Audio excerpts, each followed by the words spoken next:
بچپن میں مجھے اچھی طرح یاد ہے، ہم نے اسکولوں میں پڑھا اسلامیت کی کتابوں میں کہ نبی صلی اللہ علیہ وسلم مکہ کی جو مشکلات تھیں اس سے تنگ آ کر آپ نے جو ہے وہ مدینہ ہجرت کر لی، جبکہ یہ بات درست نہیں ہے۔ مدینہ میں نبی صلی اللہ علیہ وسلم as a head of the state ہجرت کر رہے ہیں، تو یہ بات کہنا کہ وہ مکہ سے نعوذ باللہ کوئی پناہ گزین کی حیثیت سے مدینہ ہجرت کریے،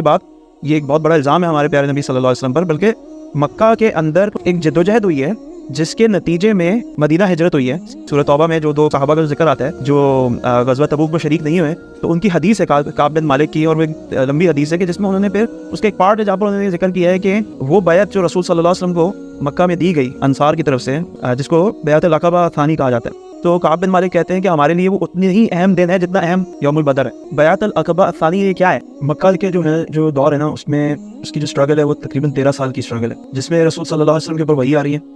وحی کے بعد آپ صلی اللہ علیہ وسلم نے جو دعوت ہے وہ اپنے قریبی رشتہ داروں اور دوستوں اور احباب تک محدود رکھی ہے، جس کو خفیہ دور بھی عام طور پہ کہا جاتا ہے کہ وہ دعوت کی وہ سٹیج ہے کہ جہاں پر رسول صلی اللہ علیہ وسلم سیکریٹلی دعوت کر رہے ہیں اور صحابہ کی تربیت کر رہے ہیں، تثقیف کا دور بھی کہا جاتا ہے۔ یہاں پر کیا ہوا کہ جب رسول صلی اللہ علیہ وسلم کو حکم ہوا ہے کہ وہ اب دعوت کو پبلک کریں، تو اللہ سبحانہ و تعالیٰ کہ اس حکم پر رسول اللہ صلی اللہ علیہ وسلم نے دعوت کو معاشرے کے اندر عام کرنا شروع کیا ہے۔ 3 سال سے لے کے 4.5-5 سال کا عرصہ جو ہے، یعنی ایئر 3 سے لے کے ایئر 4 and 4.5 5 سال تک آپ کو سیرت میں آپ دیکھ لیں گے پرسیکیوشن، ٹارچر، اور خاص طور پہ جو صحابہ یا تو ان کے پاس ٹرائبل بیکنگ نہیں تھی، یا وہ غلام طبقے سے تھے، یا وہ مکہ کے سے نہیں تھے بلکہ کہیں سے فارینرز تھے، تو ان کے اوپر شدید ٹارچر، اور رسول اللہ صلی اللہ علیہ وسلم کے اوپر بھی شدید قسم کے ٹارچرز، پریشرز، ایسی صورتحال کا سامنا کرنا پڑ رہا ہے جہاں پر 5.5-6 سال میں آپ صلی اللہ علیہ وسلم صحابہ کو پرمیشن دے رہے ہیں کہ وہ حبشہ ہجرت کریں۔ یہاں پر آپ صلی اللہ علیہ وسلم نے خود ہجرت